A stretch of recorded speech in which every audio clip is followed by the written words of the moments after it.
Pai Santo, obrigado por esta manhã, por estar aqui com esses irmãos, pelo privilégio de trazer algo da Escritura para eles. Nós clamamos para que nesse momento o Senhor ilumine a nossa mente, para que tudo aquilo que venhamos a falar esteja de acordo com a Tua vontade e venha refletir o verdadeiro ensino da Escritura. Nós pedimos que o Teu Espírito também faça do nosso coração um local pronto para ouvir e acolher a Tua palavra. Pedimos isso no nome de Jesus. Amém. Irmãos, vamos abrir a Bíblia em Malaquias capítulo 1. Vamos até lá, por favor. Malaquias capítulo 1.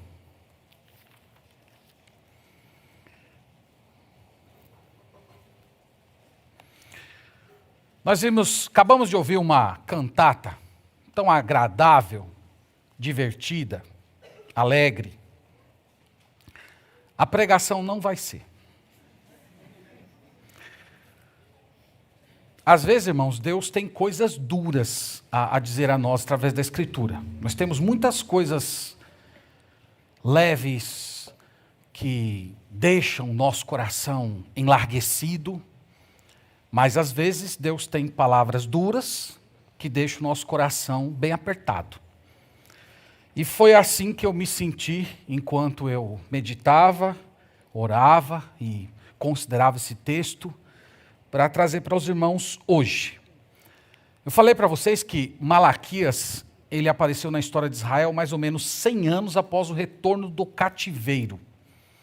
A época de Malaquias é bem diferente dessa época do rei Davi, que a gente acabou de ver encenado pelas crianças. A época do rei Davi foi o ponto alto da história de Israel. Inclusive, Davi é aquele personagem do Antigo Testamento que prefigura Cristo, como profeta, sacerdote e rei. Mas depois de Davi, muita coisa ruim aconteceu. O povo mergulhou na idolatria, eles pecaram terrivelmente contra o Senhor e Deus se afastou deles.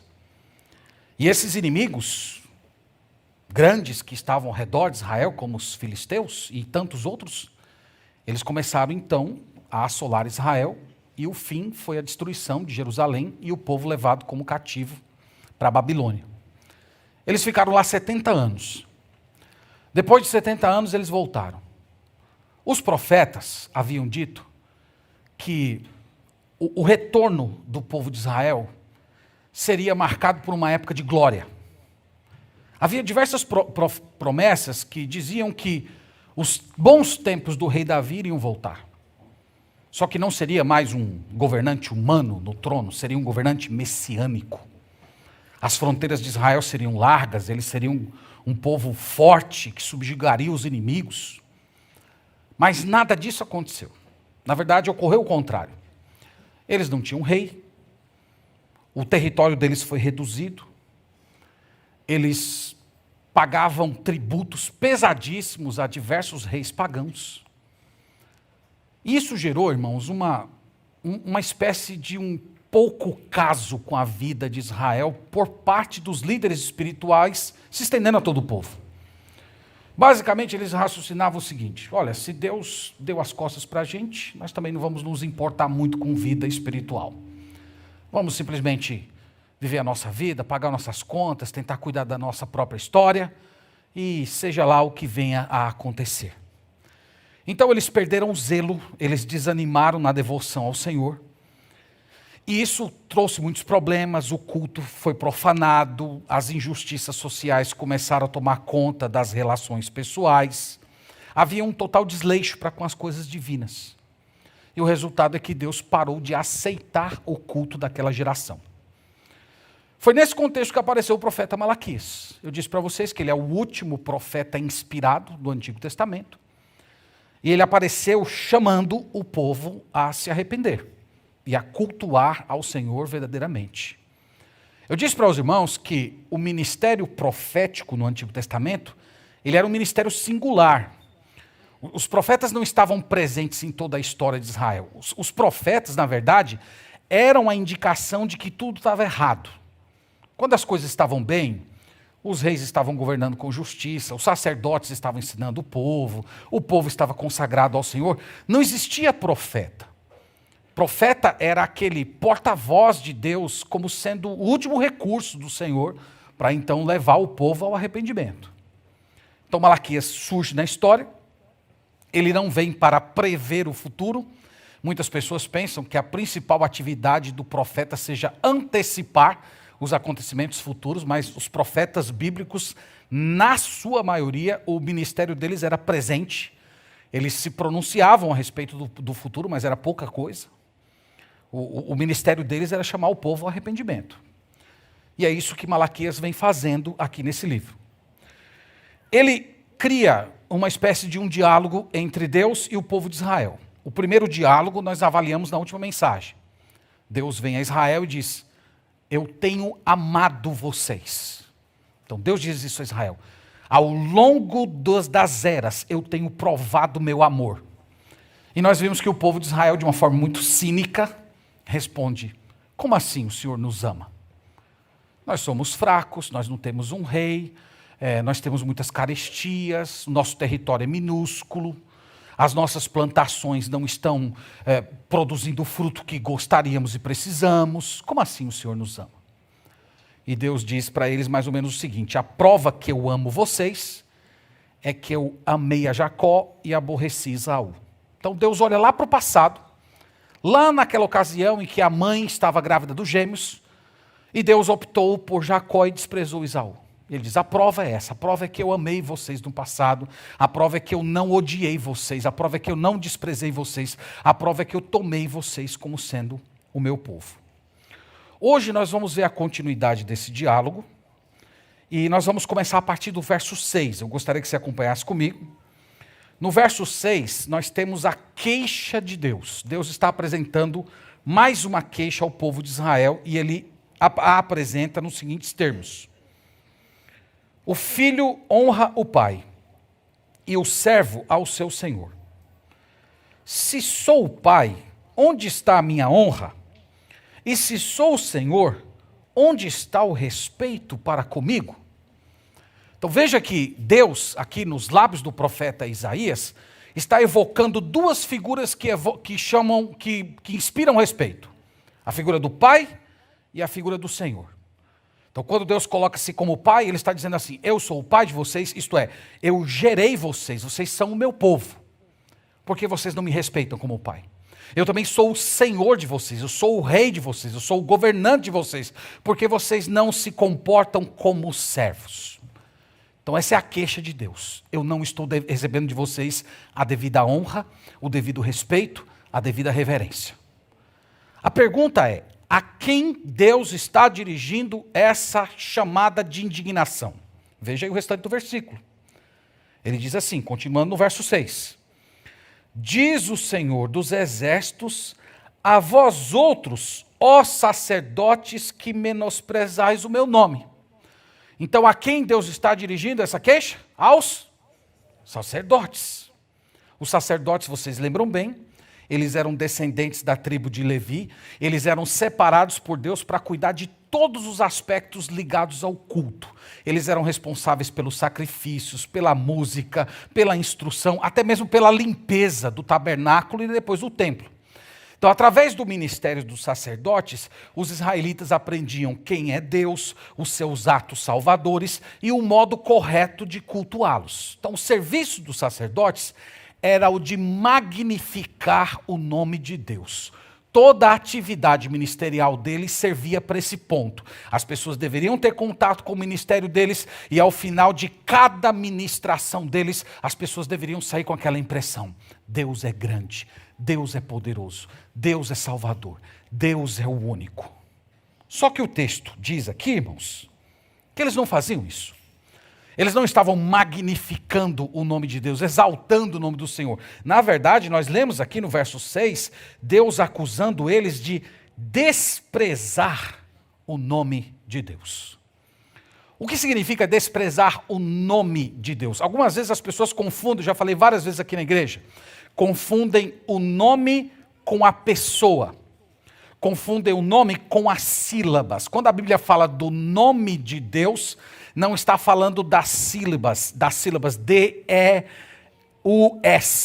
O nome de Deus é a pessoa de Deus. O nome de Deus diz respeito a quem Deus é. Então, quando ele fala assim, vocês estão desprezando o meu nome, eles estão tratando Deus como se fosse um ser indigno de receber qualquer louvor. Eles não estavam realizando o trabalho deles. Então, quando Deus diz isso, irmãos, vocês estão desprezando o meu nome, o que é que está embutido aqui? A ideia de que Deus tem zelo pelo seu nome, Deus tem zelo pela sua glória e por sua reputação. E esses sacerdotes não estavam fazendo nenhuma dessas coisas. Eles que eram responsáveis pelo culto, eles estavam apequenando a pessoa de Deus através de ofertas impuras e através do desleixo. Esse era o pecado deles. Veja que, cinicamente, os sacerdotes se contrapõem à acusação de Deus. Deus acusou eles de desprezar o nome deles e, cinicamente, pasmem, eles respondem. Veja aí, final do verso 6. Vós dizeis, em que desprezamos nós o teu nome? Veja que eles são cínicos. Deus está dizendo, vocês estão me desprezando. Nós sacerdotes, o quê? Não. Em que nós estamos desprezando o teu nome? E aí Deus acusa, dizendo o seguinte, verso 7. Ofereceis sobre o meu altar pão imundo, e ainda perguntais, em que te havemos profanado? Nisto que pensais, a mesa do Senhor é desprezível. Então aqui Deus está, irmãos, dando a prova de que eles de fato desprezavam o culto ao Deus verdadeiro. Eles tinham como função, irmãos, conhecer todo tipo de oferta. Você que já leu o Antigo Testamento com atenção, sabe que lá tem oferta queimada, oferta pelo pecado, oferta de gratidão, oferta de cereais. Havia uma legislação muito minuciosa sobre o modo como o israelita deveria cultuar a Deus. E esses homens, eles viviam para isso, eles eram separados exclusivamente para esse ofício e eles tinham que conhecer e promover um tipo de adoração verdadeira a Deus. E sabe por que eles tinham que fazer isso? Porque essas ofertas do Antigo Testamento, elas preparavam a mentalidade do povo para a chegada do Cordeiro de Deus. Isso, irmãos, é uma coisa muito importante. Então, quando você lê toda aquela legislação do Antigo Testamento, que às vezes é até um pouco enfadonho numa primeira leitura, por que o animal tem que ser desse jeito? Por que o animal tem que ter essa distinção toda? Por que tinha que fazer por que tantas minúcias? Porque isso servia para preparar a mentalidade do povo para a chegada do Cordeiro de Deus que tira o pecado do mundo. Eles estavam tendo a consciência, o coração deles organizado por Deus para que futuramente eles enxergassem em Jesus o sacrifício perfeito e final. É por isso que tinha que ser tratado com tanto cuidado. Mas o texto diz aqui que eles tratavam a mesa do Senhor, mesa que entenda-se altar, eles tratavam isso de uma forma desprezível. Eles tratavam o altar de Deus como se fossem imundos. E Deus está dizendo, eu não aceito a oferta de vocês. Eu não aceito o serviço que vocês estão fazendo. As ofertas que vocês estão trazendo dia a dia, elas são imundas. Elas são indignas da santidade do meu nome. Deus continua, irmãos, dizendo no versículo 8, acompanhem comigo, dando exemplos dessa profanação deles, nos seguintes termos. Quando trazeis um animal cego para sacrificardes, não é isso mal? E quando trazeis o coxo ou o enfermo, não é isso mal? Ora, apresenta-o ao teu governador, acaso terá ele agrado em ti e te será favorável? Diz o Senhor dos Exércitos. Então Deus aqui, irmãos, está argumentando com eles, olha, vocês estão trazendo o que vocês têm de pior. Vocês não escolhem os animais perfeitos, vocês não escolhem o melhor do rebanho de vocês pegam qualquer coisa, vocês tratam o sacrifício de uma forma tão desprezível que se vocês pegassem o mesmo animal que vocês estão consagrando a mim e fossem entregar para o governador de vocês no pagamento de impostos, o governador de vocês não ia aceitar. Ele provavelmente ia acusar vocês de estarem corrompendo-se, de estarem se recusando a pagar os impostos verdadeiros.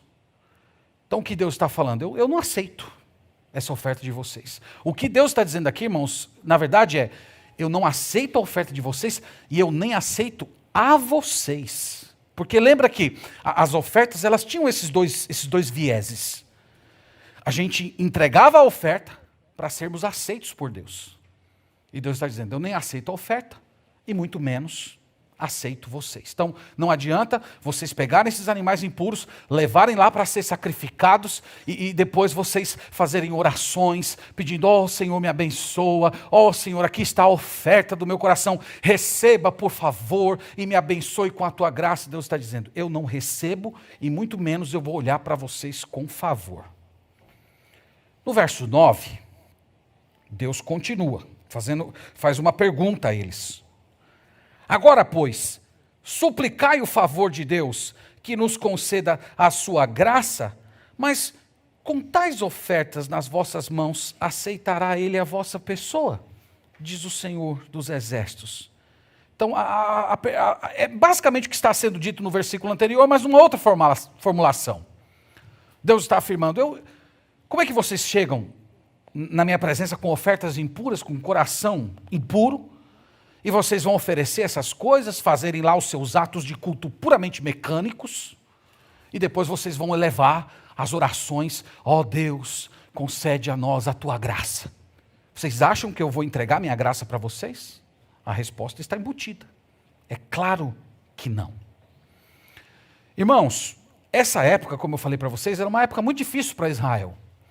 Era uma época de carestia, de aperto financeiro. Então o povo ali, talvez instinto de sobrevivência, avareza, eles pegavam lá os seus animais dilacerados, defeituosos e entregavam para os sacerdotes. E os sacerdotes que eram para ser zelosos, porque a fala aqui é com o sacerdote era para ver aquele desleixo do povo e dizer, não, você não vai, nós não vamos sacrificar esse teu animal aqui no altar do Senhor, de jeito nenhum. Nós somos responsáveis pela santidade desse lugar. Nós somos responsáveis por manter a lei de Deus corretamente aplicada enquanto estamos cultuando. Mas Deus diz que os sacerdotes não estavam nem aí. Lembra aquela fala de Jesus no Novo Testamento? O zelo da tua casa me consome. Eles não queriam ser consumidos por esse zelo pela casa de Deus. Nada. Basicamente eles faziam assim, não, esse é um animal que você tem, tudo bem, tem problema. Deus vai aceitar. Que vale o coração. Está fazendo de coração? Estou fazendo de coração. Então me dê aí seu animal dilacerado, me dê aí o seu animal manco, o que vale são as suas intenções. Já diz o ditado, né? O local que está cheio de boas intenções, vocês todos sabem onde é que fica. Então essa é a primeira fala de Deus. A segunda, Deus está dizendo, eu não aceito esse tipo de culto. Versículo 10, veja o que Deus fala aqui, irmão. Deus vai ao extremo, dizendo o seguinte, tomara houvesse entre vós quem feche as portas, para que não acendesses debalde o fogo do meu altar. Eu não tenho prazer em vós, diz o Senhor dos Exércitos, nem aceitarei da vossa mão a oferta. Aqui, ele está falando basicamente daqueles eventos que ocorriam no sábado. No sábado as pessoas chegavam, traziam seus animais, a porta do templo estava aberta e o fogo no altar era aceso e então os animais eram sacrificados no altar. Deus aqui, irmãos, está expressando um desejo. Como eu gostaria que alguém pegasse um balde de água e jogasse nesse fogo, para que nenhum sacrifício fosse queimado. Como eu gostaria que tivesse uma pessoa corajosa entre vocês e fechasse a porta do templo para que não houvesse culto nenhum. Vocês estão vendo o que está por detrás dessa fala de Deus? É como se Deus estivesse dizendo assim, olha, é melhor que vocês vão embora. Eu não quero o culto de vocês. Ou vocês oferecem um culto segundo as minhas prescrições, ou apaguem a chama do altar, fechem a porta do templo e vá cada um para a sua casa. Irmãos, Deus zela pelo culto que é oferecido a Ele. Deus não aceita profanação. Deus não aceita desleixo. Deus não aceita aquele culto feito de qualquer maneira. Na verdade, isso aqui gerava desgosto em Deus, desprazer em Deus. E vocês sabem que Deus, Ele quer estar satisfeito com o culto do seu povo. No verso 11, Malaquias olha para o futuro. Isso aqui que ele está falando é escatológico, diz respeito a acontecimentos do futuro. Diz assim: mas desde o nascente do sol até ao poente, é grande entre as nações o meu nome, e em todo lugar lhe é queimado incenso e trazido ofertas puras, porque o meu nome é grande entre as nações, diz o Senhor dos Exércitos. Aqui, irmãos, ele está olhando para o futuro. Ele está dizendo, olha, vai chegar o dia em que cultos verdadeiramente santos serão oferecidos a mim. Vai chegar uma ocasião em que pessoas de outras nações, que não da nação de Israel, irão, de fato, magnificar o meu nome. Eles não vão desprezar mais o meu nome como vocês estão fazendo. Essa fala aqui de Malaquias, ela diz respeito a um tempo profético que nós estamos aguardando, que se chama de milênio. Então, no milênio, Cristo volta, ele governa da cidade de Jerusalém, e nessa época vai haver uma conversão em massa, o conhecimento de Deus vai se espalhar pelo mundo. E nessa ocasião, nações do mundo inteiro irão glorificar ao Senhor prestando culto a Ele. Então, Malaquias está falando disso. Vocês não querem me glorificar, vocês não querem me louvar, eu prefiro que vocês fechem as portas, mas saibam disso, eu não vou ficar sem ser louvado. Haverão pessoas de todas as línguas, nações, que um dia me oferecerão um culto verdadeiro, que irão magnificar o meu nome diante das nações. Então é isso que o profeta diz em segundo lugar. Em terceiro lugar, nós temos uma outra acusação. Olhe comigo agora no verso 12 e no verso 13. Diz assim: mas vós o profanais quando dizeis, a mesa do Senhor é imunda, e o que nela se oferece, isto é, a sua comida é desprezível. E dizeis ainda, que canseira, e me desprezais, diz o Senhor dos Exércitos. Vós ofereceis o dilacerado, e o coxo, e o enfermo, assim fazeis a oferta. Aceitaria eu isso da vossa mão? Diz o Senhor. Então veja que Deus repete a acusação anterior, de que eles ofereciam os piores animais possíveis, o povo trazia os animais coxos e dilacerados, e eles não prezavam pela santidade de Deus, e aqui Deus acusa o motivo pelo qual eles faziam isso. Por que eles faziam isso? Por que eles eram tão desleixados no ato do sacrifício? Deus diz aqui. Deus diz assim: vocês consideram tedioso o meu trabalho. Para vocês é um tédio o ofício sacerdotal. Deus está acusando eles, irmãos, de má vontade. Deus está dizendo que essa postura entediada estava matando o zelo deles. Eles não tinham cuidado, eles não tinham interesse, eles não tinham aquele zelo pelo altar do Senhor. Sabe por quê? Porque eles não aguentavam mais o ofício que eles tinham. Me dê aí qualquer coisa mesmo, eu não vejo a hora de terminar logo com isso e eu ir para minha casa fazer qualquer outra coisa. Deus está acusando eles de tédio. Deus está acusando eles de terem uma completa indisposição interior para servir a Deus com alegria e zelar pela casa do Senhor.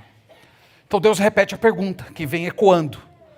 Você acha mesmo que eu vou aceitar esse tipo de oferta? Você acha mesmo que eu vou aceitar vocês com essa disposição interior entediada? Vocês acham mesmo? A resposta já está embutida na pergunta.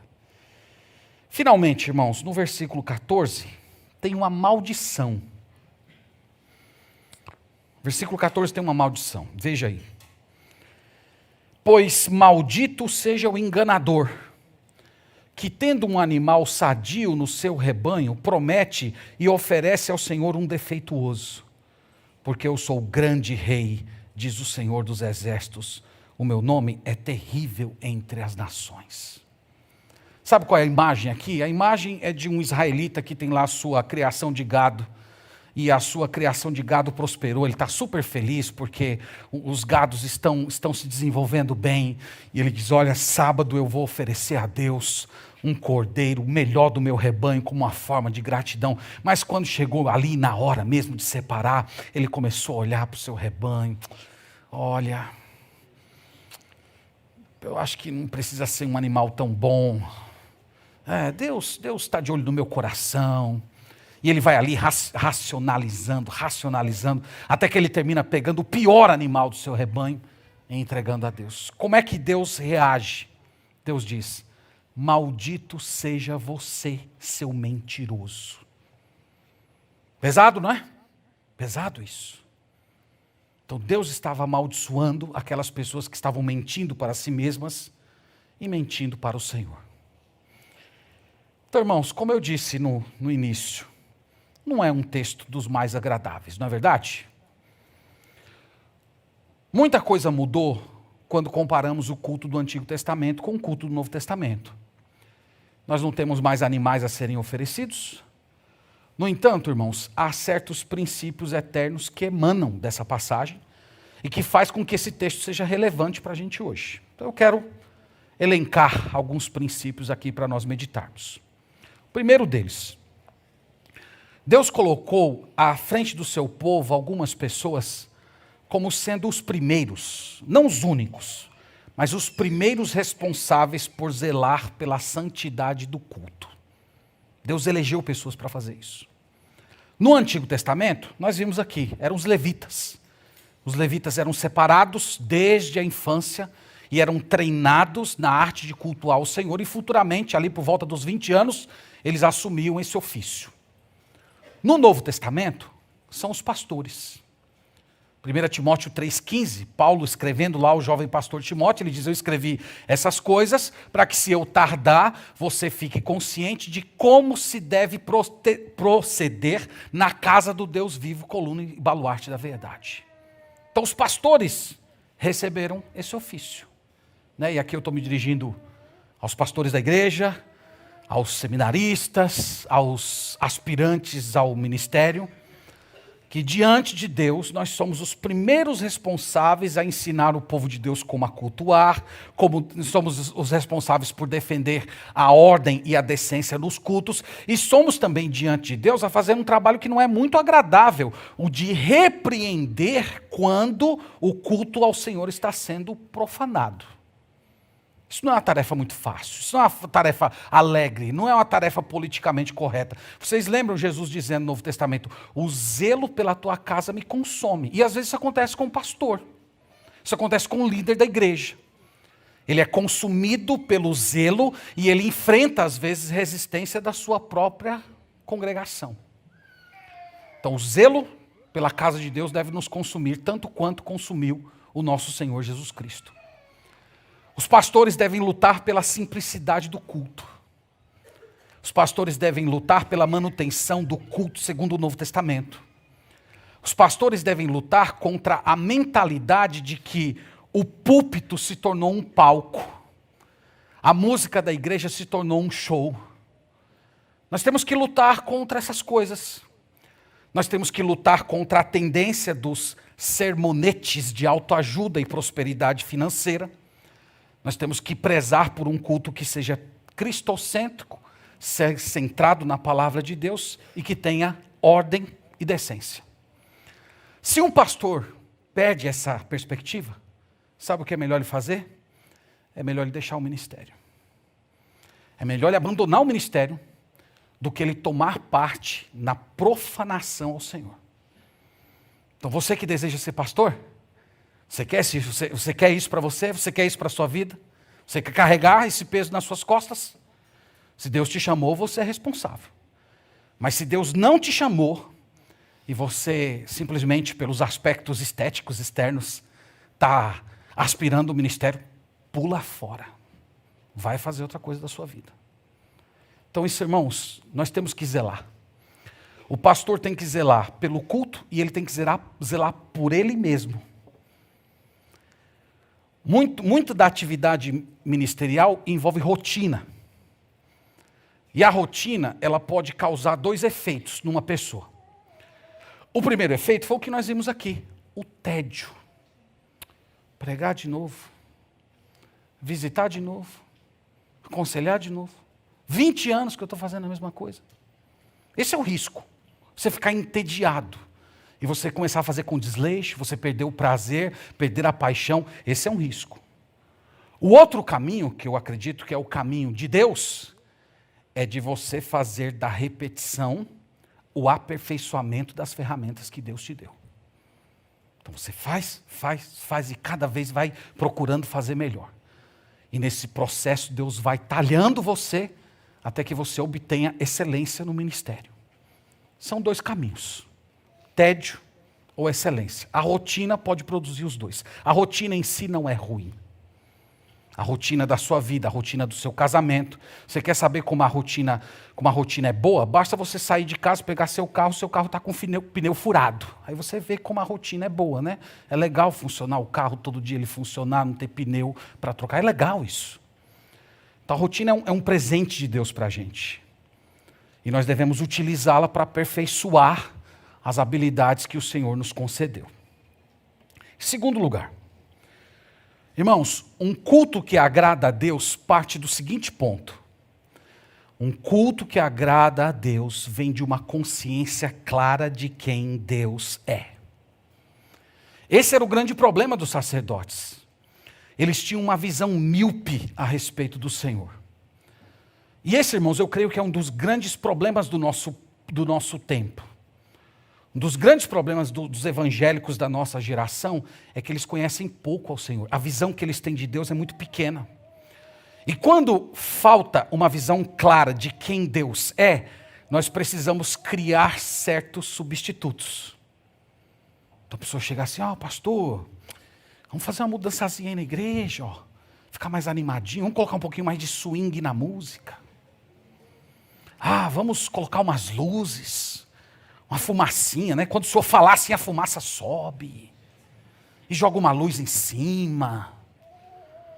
E vamos fazer aquelas músicas com uma entonação mais romantizada, né? Essas músicas assim, todas assim, marcando, né? Fazer uma música mais romantizada, aquela que fica dúbia, né? Você não sabe se é para Deus ou é para sua namorada, né? Fica aquele meio termo. Esses são substitutos. Considere, por exemplo, a realidade da igreja antiga e da igreja primitiva. Eles não tinham prédios, como nós temos. Eles não tinham cadeiras. Música deles não tinha instrumentos. E não pense que é por falta de cultura. Você que estudou já um pouquinho de cultura greco-romana sabe que os padrões de estética cultural deles eram muito avançados. Então eles não tinham uma música bem feita, cantada a 4 vozes, ministra de louvor na igreja, coral, apresentação de crianças. A maioria dos nossos irmãos sequer tinha estudo, mas os cultos eram marcantes. Os cultos eram transformadores. Os cultos eram impactantes. Por quê, irmãos? Por causa do senso da presença de Deus.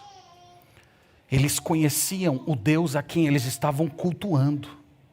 Então, se você sabe e sente que o nosso Deus é grande, que Ele é temível, que Ele é Criador, que Ele é Senhor, que Ele é Salvador, que Ele é Rei, que Ele é glorioso, que Ele é santo, você vai oferecer-se o melhor para Ele. Então, a nossa geração não precisa de mudança litúrgica. A nossa geração precisa de transformação no coração. Ela precisa ampliar sua visão de Deus. Para poder cultuar ao Senhor, entoando o novo cântico. Quando a Bíblia fala lá de um novo cântico, está falando de uma composição nova, que cada geração tem que ter uma composição nova. Não são os mesmos cânticos antigos, só que entoados com um novo coração. Então, considere isso. Você precisa conhecer a Deus para cultuá-lo bem. Você precisa se dedicar a ler a Escritura, a orar, a meditar na palavra, a entender quem é o nosso Deus, a sua pessoa, as suas obras, como Ele se apresenta ao seu povo. E quanto mais o seu coração for cheio de quem Deus é, mais você vai se entregar a Ele em culto verdadeiro. Mais a sua adoração vai glorificá-lo. Terceiro lugar. Irmãos, o culto para o Senhor é uma atividade muito séria. Isso aqui que nós estamos fazendo hoje é muito sério aos olhos de Deus. E é por isso que Deus diz que aborrece quando o culto é profanado. Então Deus aborrece. Deus aborrece o desleixo. Deus aborrece essa falta de zelo, essa falta de capricho, essa mentalidade assim, qualquer coisa serve. Às vezes você vai prestar um serviço relacionado a algo para o Senhor e você escolhe o pior tempo, a sua pior disposição. Você pega os restantes lá, os cacos da sua disposição interior para fazer alguma coisa para o Senhor. Lembra que Deus comparou isso com a oferta, com os pagamentos dos impostos aos governadores? Então, se você pegasse o modo como você serve a Deus e fosse talvez trabalhar na sua empresa, será que de repente você já não teria sido demitido? Então, Deus aborrece o desleixo, Deus aborrece a indolência, Deus aborrece essas justificativas vazias que você fica criando para si mesmo. Deus aborrece a indiferença. Essa indiferença que se manifesta na forma de distrações, de conversinhas paralelas, de você ficar interagindo com o seu celular enquanto o culto ao Senhor está acontecendo. Deus aborrece isso.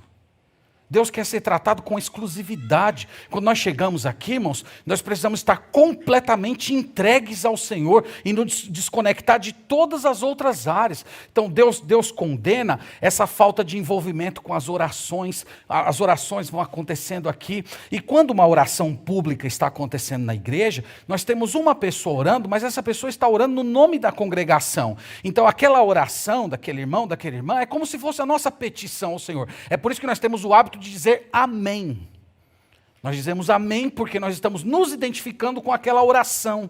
Então Deus aborrece quando você não se envolve com as orações, quando você não se envolve com as canções, você não canta de coração, como está lá em Colossenses 3. Você até canta, mas você não canta de coração, você não faz de fato aquelas palavras que estão, aquelas melodias, você não faz com que elas sejam de fato as suas palavras endereçadas a Deus. Você não interage, você se mantém distante, você se mantém distante da própria pregação da palavra, você não interage, você não tem aquele coração aberto de expectativa, como se estivesse dizendo assim: Senhor, tu estás falando comigo agora. Eu sei que o Senhor está falando comigo. Senhor, abre o meu coração. Você não guarda esse tipo de expectativa. Até mesmo esse tédio que faz vocês ficar se locomovendo dentro da igreja, levanta, vai ao banheiro, toma água, não sei o quê. Esse tédio como se você quisesse que acabasse logo. Eu suspeito que boa parte da locomoção dos irmãos da igreja é tédio. Eu sei que tem necessidades reais, mas eu sei que tem muito tédio. Aquela coisa assim, eu não vejo a hora que acaba logo. Então vou ali fora, tomo uma água, dou uma distraída, dou uma mexida no celular, depois eu volto. É tédio. E Deus está dizendo aqui, Ele está falando com pessoas entediadas. Ele está falando com essas pessoas que vêm e não vêm a hora que acaba logo. Que não conseguem se conectar com o culto. Irmãos, Deus aborrece isso. Deus aborrece o desprezo pelo culto. Deus aborrece as suas ausências do culto por motivos fúteis, por justificativas que não colariam para o seu patrão, no seu ambiente de trabalho. Deus aborrece isso. Deus sonda o seu coração. Né? Deus não me colocou como polícia do mundo, graças a Deus. Mas Deus sonda o seu coração e Ele sabe os seus motivos. Deus despreza os atrasos incorrigíveis. Você que sempre se atrasa. Talvez você seja pontual para muitas coisas da sua vida, mas quando diz respeito a comparecer diante do Criador para louvá-lo, você sempre está atrasado. Deus aborrece isso. Isso diz respeito ao modo como você compreende Deus. O atraso, irmãos, ele não é simplesmente o deixar de chegar num certo horário. O atraso, ele manifesta um certo tipo de caráter. Sabe qual é o caráter? Isso pode ser adiado. Isso pode ser deixado para depois. Isso aqui não é tão urgente assim. Tudo aquilo que é urgente, você cumpre. Mas aquilo que não é urgente pode ser abandonado para depois. Então, irmãos, Essas posturas, elas apequenam aquele que é grande. Nós lemos aqui, Deus quer que o seu nome seja grande nos lábios do seu povo, no coração do seu povo, na postura do seu povo. Nós hoje não trazemos mais animais, mas nós trazemos o nosso louvor, nós trazemos a nossa presença, nós trazemos a nossa oferta, nós trazemos o nosso coração, nós trazemos os cânticos ao Senhor. E o princípio, irmãos, continua o mesmo. O princípio é, Deus continua querendo o melhor de nós. Ele não aceita nada que seja inferior. O culto expressa a nossa devoção e a nossa lealdade ao Senhor. Então, quando você chega, você prepara o seu coração para adorar o Senhor, você cultiva no seu coração a expectativa de que Deus vai falar com você, e você chega aqui, entrega-se ao Senhor em adoração, interagindo com a leitura da Escritura, a pregação, louvores, orações. Com isso, com esses gestos externos, você está dizendo interiormente, Senhor, Tu és o primeiro na minha vida. Tu és fundamental, Tu és o meu Pai, Tu és o meu Senhor. Eu estou aqui para Te prestar toda a honra que o Senhor merece, reconhecer quem o Senhor é, magnificar ao Senhor por Tuas obras maravilhosas, e eu estou aqui para me oferecer ao Senhor. Eu não estou aqui apenas para participar de atos externos de culto, eu estou aqui para consagrar o meu coração, através da entrega do meu cântico, da participação nas orações, eu estou entregando a mim mesmo ao Senhor em sacrifício santo e agradável. Irmãos, se nós não fizermos isso, é melhor a gente fechar as portas. É melhor a nossa igreja deixar de existir. É por isso que esse assunto é absolutamente sério diante de Deus. Então eu peço no nome do Senhor Jesus Cristo que vocês considerem todas essas questões com absoluta seriedade. De antemão, vou pedir, não precisam vir conversar comigo nada. Em sermões assim, é muito comum os irmãos virem apresentar algum tipo de justificativa. Por favor, não façam isso comigo. Vai me fazer mal, tá bom? Vai me fazer mal. Talvez eu possa dizer até uma coisa pior do que já foi dito aqui. Então, não venha, não venha. Fale com o Senhor. Fale com o Senhor. Se você se encaixa de uma maneira ou outra dentro dessa questão aqui, fale com Deus. Senhor, me perdoa, Senhor. Eu não tenho agido corretamente. Eu tenho sido desleixado. Eu tenho chegado com tédio para a tua casa. Irmãos, nós precisamos nos preparar para cultuar o Senhor. Nós precisamos nos preparar. A preparação para cultuar o Senhor não é só no domingo, é a semana toda. É a semana toda você lendo sua Bíblia, você orando, pensando em Deus, meditando nas Sagradas Escrituras, trazendo um versículo à mente, procurando ali fazer o seu trabalho diário com aquela consciência de que Deus está presente. Preparar-se para o culto envolve você descansar um pouco melhor no sábado. Então você vai ali, dorme um pouco mais cedo no sábado. Não é você que às vezes precisa, assim, 8, 9 horas de sono para você se recuperar. Então descansa um pouco mais cedo. Às vezes você pega o sábado, fica até alta madrugada fazendo um monte de coisa inútil.